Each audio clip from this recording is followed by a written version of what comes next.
Yeah, and I've just been watching baseball by Ken Burns.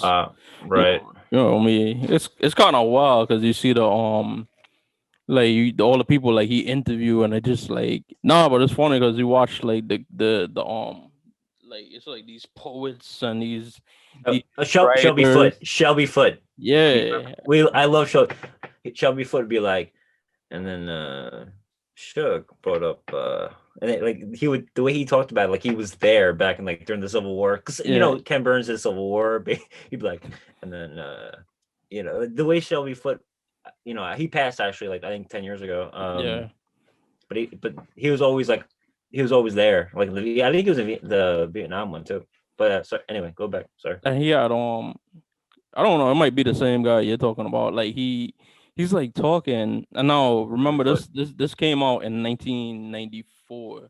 So Yeah, and yeah, Civil War was like 91, I think, or yeah. And that was the first one. he was talking about how like he's playing baseball and then, like at his grandparents' house, and like his grandfather is like smoking his pipe, watching him Mm, play, and it's like you play ball, and it's like yeah, what position do you play? And it's like shortstop. mm, And then he asks yeah. his grandpa, it's like, yeah, I used to play.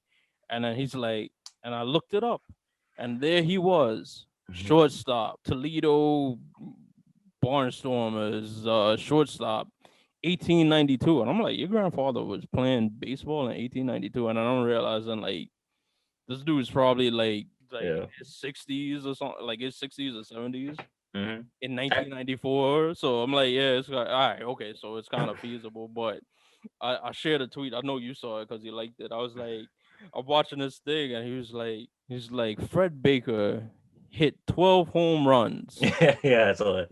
leading the league in 19 whatever, and Home runs. I'm sitting there, and I'm like 12 home runs. I'm like, oh, like, that's like two a month. And I'm like, Yeah.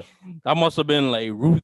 Well, I want to say Ruthian because Ruth came like 10 years after it. But I'm like, if he hit like four home runs in a month, it was like, yo, this is fucking Barry Bonds out here. Like, No, no, he's like the badass at the softball game who was like knocking dingers out yeah, in the New York City, the parks or whatever. You let's talk about George Herman Ruth. I think I told me and Chug worked in the same place, and on my way to work every day, I would pass by this tunnel on the Bronx River Parkway, and my dad told me that the reason why that was there is because Babe Ruth would play golf in the morning, and then he would immediately drive back down to Yankee Stadium, and like they had like instead of going all the way around, like, and then this is like 19 in the 20s, so like hmm the country, so they cut the whole hole like a tunnel where there's a with our area there's a train commuter rail, and before they had that it was like a steam engine, hmm and so it's the same exact line, but they cut a hole through the tunnel, so like Babe Ruth could like express get back down to to the city from up there because he wanted to play golf in the I morning. was at course. um I was at course by Crestwood, right? yeah, East Chester, In between Crestwood, I think it Crestwood might and be. Bronxville, I think. Yeah, it's there's a not Lakewood. There's a reception area. I went there for a wedding one time, and it might be Scarsdale too. I don't know. They're all like villages. And I was laughing about just like the baseball thing. Oh, man, there was that one part, like, I forget who it is. Is it Keith David? Isn't Keith David in it too?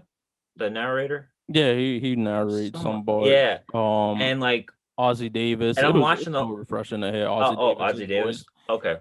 The good Okay, Reverend but I'm Doctor. watching the. Yeah, another gentleman from around here. Mm. Yeah. I wanted to Uh, change my Twitter but I name was to the Good laughing. Reverend Doctor, and I couldn't. It was too long. Yeah. From Jungle Well, Fever. speaking of Reverend, yeah. Why don't you go in there and buy me a Miller High Life?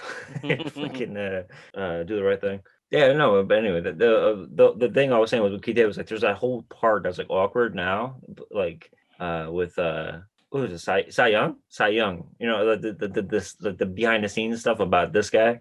Okay. And it was just like the crazy shit. He was like a bad guy. He was like kind of like a real like not a good guy. You And don't no, I think you mean Ty Cobb. that's how young. Oh, Ty Cobb. Sorry, I Okay, knew yeah, that. yeah, Ty Cobb. Yeah. And it's just like the matter of fact of like the quotes that he would like give to the newspapers, like in like 1908 or 1912, whatever. And it was yeah. just Mhm. like, whoa, like wow, it was like wild stuff. But yeah, but everyone check out the Ken Burns baseball. It's always a Yeah, great. and they That's all a got really good and they got like binge worthy. the old timey baseball and like Oh, wha- yeah, extra innings too. Extra innings came out like 10 years ago too, right? That yeah. was good. It They was brought it up. it was the 10th inning. So if they ever do an 11 Oh, all right. inning one, like they should get me on there. Mhm. But like Yeah, we'll talk about it. the old timey baseball actually is something I like looked into recently because it just came across while I was like researching stuff, and like my brother is autistic, and I'm really like interested in like the autism, the spectrum and the autistic community, and kids with developmental disabilities. And it was actually like a picture from the early 1910s, 1920s who was like a dominant pitcher, and they kind of did like a in retrospect, because they would write articles about him and stuff like that, and just talk about like his character. And nobody, you got to remember this during this period of time, like if you were seem didn't seem normal or seem like mentally thing, they would just label you as like retarded or something like that. So they kind of said he kind of had like this eccentric behavior, and he was like easily distracted when he pitched games. Like if a fire truck was passing by, they would have to like restrain him from leaving the ballpark because he wanted to Oh, see the jeez. thing. And like if like you were sitting in this, like what opposing fans would do is they would bring like a puppy or a shiny toy or something like that to distract him while he was pitching, because he was so easily distracted. And it's kind of like in retrospect when they studied him, it was like they were like, he might have had like autism or Asperger's, but it went undiagnosed because of the time. And so I told my mom, and I can't remember if I told my brother. I actually wanted him to come into the room while I was watching Mm. baseball to see it, but they obviously it was 1994, so they didn't. Again, it's like back then they Even then, didn't. back then, Yeah, yeah. so because I'm like, look at this. Like, this person was a person with autism, and he was like, he's a Hall of Fame pitcher, and like he's like up Mm. there on all the like strikeout lists and stuff like that. So, Rube Waddell was his name, but Mm. I was just watching that, and it was just I'll crazy. check that out. I don't Um, remember that part, but I'll check that out. but And yeah, like I was telling I'll you, put I think some all of clips. that stuff is on Prime. All of Ken Burns stuff, baseball, Civil War, his new stuff, Well, all yeah, of that PBR Vietnam, yeah, stuff. the Great War about World War II, which wasn't my favorite. It was all right. Jazz was like the second one. I think is the third or second one he made.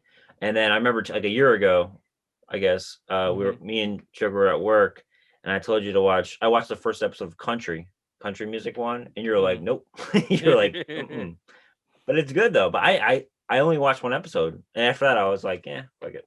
But it was just interesting because like you can do like hours and hours and hours of stuff on like the simplest of things, or just like they call them deep diving on that. But I love it yeah, I because mean they think like in our joint, like they use the N word, like they're not that. afraid to Well, use I it. didn't want to bring it up.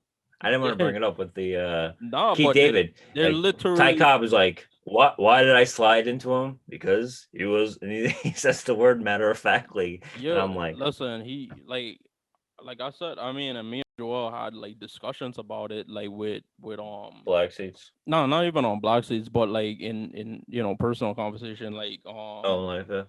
with like Quentin Tarantino. In like, I can't Oh yeah. say nothing really about like the new movie, like the movies that was set in present day that used the N word, like Reservoir Dogs and Pulp Fiction Pulp and Fiction. Yep. well, Jackie Brown had black people, and they was just using the N word how like we use the N word now. But Yeah. Odell. movies like Django and the Hateful Eight that are set like like in slavery and right after the Civil War, like, do you think they were treating people with respect?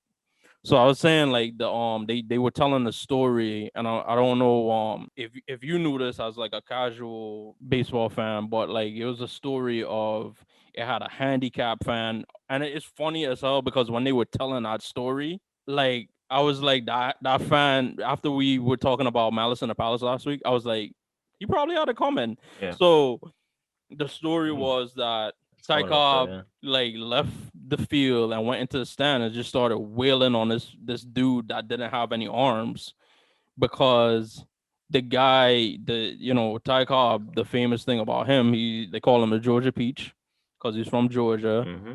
In the early Detroit. 1900s, his father, yeah, well, that's a long story on his own, his parentage. Um, Died in the 60s. so the handicap person was heckling the whole game, the whole game, the whole game, and I got to like the third inning, and it said, Ty Cobb, you're half nigger. That's why you're so good," and that set him off. Is And he? and he went No offense. and then he went into the stands and he started beating this dude, and like it got to the point that it didn't stop until like they pulled him off.